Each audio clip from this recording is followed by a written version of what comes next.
Всем привет! Я решил записать небольшое видео для обратной связи со зрителями. Где-то неделю назад я записывал видео о планах, будущих планах по развитию этого канала, который посвящен изучению удмуртского языка. И я потихоньку стал выполнять вот эти планы. Вот, значит, с чего я начал? Я близкородственный язык к удмуртскому взял коми язык. Это тоже пермский язык, который действительно очень похож на удмуртский, однако все же не настолько похож, чтобы было взаимопонимание между говорящими на коми и на удмуртском. Вот, ну какого типа я записал видео, как, зная удмуртское произношение, перейти к коми и правильно читать слова на коми, произносить правильно. И второе видео я записал зеркально. Если знаешь произношение и правила чтения на коме, как научиться читать на удмуртском.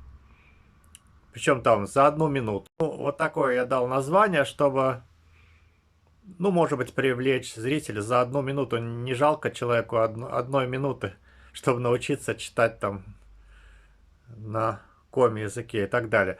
Ну вот, потом еще сегодня я записал еще одно видео. Алфавит коми языка, причем я долго искал название букв именно на коми, чтобы произнести алфавит, все буквы алфавита и назвать их правильно именно на языке коми. Потому что объяснения чтения уроков много, но вот такое видео, я здесь похвастаюсь, видимо, это единственное видео на YouTube, где все буквы произносятся на языке коми. Ну, еще я там рассмотрел вкратце все правила чтения и произношения на этом языке. На этом я пока остановлюсь, что касается коми языка. Ну, есть еще заготовки про вепский язык, про ненецкий язык. Ну, вот что стали говорить мои знакомые, которые тоже изучают со мной удмуртский язык, я вместе с ними изучаю. Было мнение, что вообще-то я отвлекаюсь от главной тематики канала.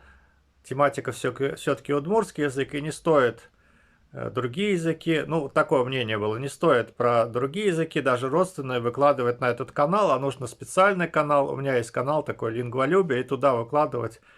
Ну, вот здесь я стал сомневаться. С одной стороны, действительно, есть резон в этом, что если человек изучает удмуртский, зачем его отвлекаться. С другой стороны, вот такое расширение тематики, на мой взгляд, привлечет больше людей.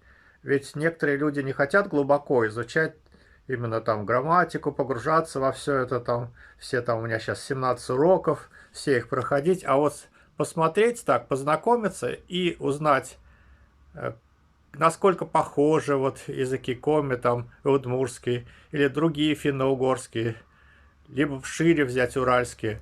Может быть, это привлечет больше зрителей.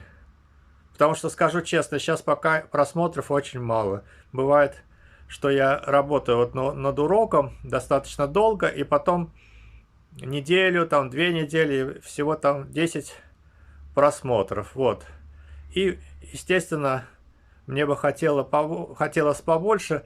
С одной стороны, я думаю, не надо на этом сосредотачиваться. Просто если делать курс, в конце концов, он привлечет своих зрителей. Не надо думать о том, что вот сейчас нет просмотров. Они когда-то потом придут. Но с другой стороны, все-таки хочется вот как-то увеличить, так скажем, популярность, что ли, канала за счет разных тематик. Ну, еще я работаю над тематикой удмуртская мифология. Там хочу видео сделать про Вумурта. Это такой удмуртский водяной.